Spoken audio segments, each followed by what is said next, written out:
हमारी जमीन तो जब तक हमारा सिर धड़ पे है नहीं जाएगी, जब तक हम नहीं जाने देंगे, चाहे कोई भी आ जाए। रोज कहते थे ए लोगों अपनी वोट कुएं में डालना, इन कच्छाधारियों को वोट ना देना, ये सिर्फ बेचना जानते हैं। बेच तो ये अपनी माँ को भी। कर की किताब में क्लियर कट लिखा हुआ है, अगर लंबे समय तक राज करना है तो जनता को गरीब जिंदाबाद जिंदाबाद जिंदाबाद जीतांगे, पीछे नहीं हटेगा, नहीं हटेगा, नहीं हटेगा। जीतांगे। गांव गड़ोठी। हाँ जी राठी साहब, जनाब आंदोलन में देखो जिस तरह से बेचारे लाचार अपाहिज किसान भी अपनी लगातार यहाँ पे भूमिका दे रहे हैं, और आप भी मैंने देखा है आंदोलन शुरू होने से पहले दिन से आप यहाँ दवाओं का लंगर चला रहे हैं। हाँ जी, तो आपकी यात्रा का क्या शेड्यूल रहता है आपकी दिनचर्या का? सर हम जो है ना दवाई तो सप्लाई करते ही करते हैं, साथ में भाइयों को जगाते हैं। इको तिजोरी में बंद होने से रोकने के लिए जब यहाँ पे आंदोलन कर रहा है, जो भाई इसके विरोध में है या जो भाई यहाँ पे नहीं आ रहा है, वो आने वाली पीढ़ी उनसे जरूर पूछेंगी कि भाई जब किसान रोटी के लिए लड़ाई लड़ रहा था तो हमारे पूर्वज कहाँ थे। जिस तरह आरएसएस वालों को 1 मिनट में पूछ लेते हैं कि आजादी के आंदोलन में तुम्हारा क्या योगदान है, तो शर्म से सिर झुक जाता है। लोगों, उस शर्म से सिर झुकाने के अलावा अपने फसलों और नस्लों को बचाने के लिए आंदोलन में आना पड़ेगा और आंदोलन में शरीक होना पड़ेगा। राठी साहब, ऐसी तो कोई बात ही नहीं, जिसको भी ये मसला समझ में आ गया कि ये महंगाई से जुड़ा हुआ है, देश की अर्थव्यवस्था से जुड़ा हुआ है, किसान मजदूर के अस्तित्व से जुड़ा हुआ है। ये बात है कि हमारे नेता उस चीज़ को समझा नहीं पा रहे। तो ये जो समझाने का कार्य, जन जागरण का कार्यक्रम आप अकेले लिए हुए हैं, ये तो एक युद्ध स्तर पे चलना चाहिए था। हाँ, युद्ध स्तर पर चलना चाहिए था सर। ये जो है ना अपना जो संयुक्त मोर्चा बना हुआ है और उसके जो नेतागण हैं, मैं उनसे अपील करना चाहता हूँ। मेरा जो है ना बहुत ज्यादा लिंक नहीं है, मेरा सिर्फ मेडिकल कैंपों से है जिनको मैं दवाई सप्लाई करता हूँ। जो भी जितनी भी मेरी औकात है उतना दान करता हूँ। उसके बाद मैं ये एक अपने बेस पे चला रहा हूँ, और मैं जहाँ भी जिस भी धरने पे जाता हूँ, जिस भी टोल बैरियर पे जाता हूँ, ये कहता हूँ कि गांव-गांव में प्रचार करो, गांव-गांव में लोगों को जगाओ कि आज हमें 5 किलो बाजरा नहीं, हमें रोजगार चाहिए, रोजगार चाहिए। ये 5 किलो बाजरा में बका रहे हैं, किसी को पेंशन में बका रहे हैं, किसी को किस में बका रहे हैं। आज आप देखोगे पेट्रोल, डीजल, गैस क्या क्या हालत हो गई है महंगाई की। आम आदमी का जीना दूभर हो रहा है। तो इस वजह से इन बातों को लेके, दूसरा किसान आपकी रोटी बचाने के लिए, किसान की जमीन जो है वो बगैर उसकी गर्दन उतरे जमीन नहीं जा सकती। ये पक्की बात है। किसान अपने लिए नहीं लड़ रहा, किसान पूरे देश के लिए, पूरे जनता के लिए लड़ रहा है। जो भूमिहीन है उसमें संघ प्रचार कर रहा है, ये एक जाति विशेष की लड़ाई है, उनको अपनी जमीन जाने का डर है, उस वर्ग को कैसे जोड़ोगे आप? नहीं, वो ही तो मैं बता रहा हूँ ना कि किसान जो अपनी जमीन के लिए बार बार ये कह रहे हैं कि इनकी जमीन कहीं नहीं जाएगी। हम अपनी जमीन के लिए नहीं बैठे यहाँ पे।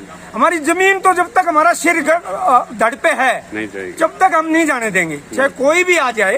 अंग्रेज चले गए और चले गए, तो ये काले अंग्रेज भी चले जाएंगे, ऐसा कुछ नहीं है। 10,000 एकड़ जमीन एक्वायर हो चुकी है, एनबीटी का आंकड़ा है। वो सर भी रहे कंधों पे, वो धड़ भी रहे, तो कहाँ बची जमीन है? नहीं, शहरीकरण के नाम से, कॉरिडोर कल्चर के नाम से जमीनों का अंधाधुंध अधिग्रहण हुआ है। आज इस योजना में, कल इस योजना में। तभी तो हम लोग यहाँ पे बैठे हैं सर, तभी तो लड़ाई लड़ रहे हैं ना।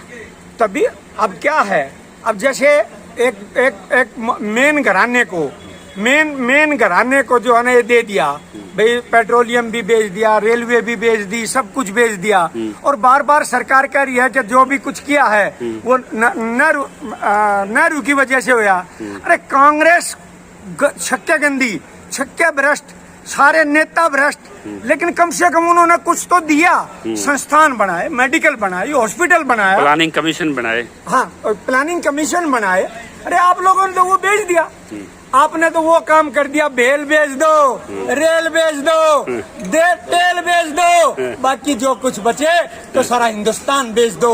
हमारे पूर्वज कहते थे अपनी वोट कुएं में डालना, इन कच्छाधारियों को वोट ना देना, ये सिर्फ बेचना जानते हैं। बेच तो ये अपनी माँ को भी सकते हैं। क्या हम अपने पूर्वजों की बात का अनुसरण ना करते हुए इनको वोट दी, इनकी सरकार बनाई। जिस तरह साहब काशीराम कहते थे कि ए लोगों, अगर जनता का भला चाहते हो तो मजबूर सरकार बनाना, मजबूत सरकार ना बनाना। ये मजबूत सरकार बनाई, इस वजह से अलग अलग करके पीटे थे। अब की बार किसान को छेड़ा है, मजदूर को पीटा है, लेकिन ये शेर के मांद में हाथ दी है। शेर के मांद में अगर हाथ दिया जाता है तो बाजू कभी साबित नहीं आती है। ये वो कौम बैठी है जो 7 समुद्र पार जाके भी बदला ले सकती है। ये तो यहाँ दिल्ली में बैठे हैं काले अंग्रेज। एक शेर अपने स्कूटर पे लेके बगैर थके लड़ाई लड़ रहा है, लेकिन 1700 संघ के विद्यालय खुल चुके हैं हरियाणा में। और कल एक एनसीआर में एक पंचायत हुई है, भागवत जी कहते हैं सभी जातियों का डीएनए एक है, और वहाँ कहता है कि काट दिए जाएंगे। और जो आपके शाहीन बाग के जो वो गोली चलाने वाले वो उस पंचायत के मुखिया होते हैं, तो आज भी उनको अपने हेठ एजेंडे पे इतना भरोसा है। सर ये तो मुंह में राम बगल में छुरी वाली बात है। कच्छाधारियों ने हमेशा मुंह में राम बगल में छुरी। कैसे निपटोगे? मैं बताता हूँ निपटोगे कैसे? गोलवर, इनका गुरु होता था गोलवलकर जी। गोलवलकर की किताब में क्लियर कट लिखा हुआ है, अगर लंबे समय तक राज करना है तो जनता को गरीब बना दो। गरीब आदमी सिर्फ रोटी मांगेगा, गरीब आदमी कभी विरोध नहीं कर सकता। इसी वजह से इन्होंने एक किसान बचा था, उस किसान को अब पकड़ा है। तो दूसरा, अब जब यूपी का चुनाव या 5 स्टेटों का चुनाव आ गया तो मुंह में राम बगल में छुरी, तो उनको मुसलमानों को बहकाने के लिए कि डीएनए एक है। डीएनए कैसे एक है? जब आप लीचिंग करते हो, जब डीएनए कहाँ जाता है? जब आप दलित के घर को गंगा के जल से पवित्र करके उसके अंदर ब्राह्मण पैर रखता है, तब ये कहाँ चला जाता है डीएनए? मुस्लिम दामाद लाते हो तब कहाँ? मुस्लिम दामाद बनाते हो, मुस्लिमों का जब दामाद बनाते हो, जब डीएनए कहाँ चला जाता? ये डीएनए की बकवासबाजी है। तो मुंह में राम बगल में छुरी वाली सत्ता की लड़ाई है कहीं ना कहीं गहराई में। कहीं गहराई है, बहुत ज्यादा गहराई है। अंतिम में आपसे कड़वा सवाल करूंगा, जो फैलाने वाले हैं। अंतिम आपसे कड़वा सवाल करूंगा जी सर। हरियाणा नेताओं की भक्ति में बटा हुआ है, जो 70-80 साल के बुजुर्ग हैं। कोई चौटाला का भगत है, कोई हुड्डा का भगत है, कोई अक्षेत्रवाद में बटा हुआ है। पॉलिटिकल साइंस इतनी कमजोर हरियाणा की, आप एक इस तरह के सुनियोजित षड्यंत्रों से कैसे जवाब दे पाओगे? सर ऐसा है, आप तो विभाजित हैं। ये तो हमारे जो संयुक्त मोर्चा के लीडर हैं, नहीं संयुक्त मोर्चा, हकीकत में तो ये क्वेश्चन उनसे पूछना चाहिए। लेकिन जहाँ तक मेरा है, आप भी तो प्रचार बोलते हैं, जहाँ तक मेरा विचार अगर आप सुनना चाहो, हाँ। तो जो रजवाड़े बन गए कि भाई पहले दादा लड़ेगा, फिर बेटा लड़ेगा, फिर पोता लड़ेगा, फिर अमेरिका वाला रूल क्यों नहीं लागू करते कि भाई जिसने 2 बार में इलेक्शन लड़ लिया वो 3 पीढ़ी तक इलेक्शन लड़ने का अधिकार ना हो? नहीं, मानसिक रूप से जो सामंतवाद का शिकार हरियाणा का बुजुर्ग जी, जो विशेषकर किसान, उस सामंतवाद से कैसे उभरेगा? सर ये तो जगाने से जगाया जाएगा, उनको मोटिवेट किया जाएगा, उनको बताया जाएगा कि आप भी कलम पकड़ सकते हैं, आप भी बन सकते हैं। आईएएस तो बनाने से रहे, लेकिन नेता गूठा टेक भी बन सकता है। तो ये तो उनको जगाना पड़ेगा सर। तो आप कोई थकावट नहीं होती आपको? ना, कोई थकावट नहीं जनाब। आप एंजॉय करते हैं अपने प्रचार? आप एंजॉय करते हैं सर। कैसा रिस्पांस मिल रहा है? आप गांव में बहुत अच्छा रिस्पांस मिल रहा है। हर आदमी खड़ा होकर जीतेंगे जीतेंगे का नारा लगाता है, और दूसरे लोग जागृत होते हैं कि वाकई में ये कुछ कह रहा है। जहाँ पे भी 10-15 आदमी बैठे होते हैं, उनको जरूर बता के आता हूँ। मतलब ग्राउंड पे हारने की स्थिति में नहीं है किसान?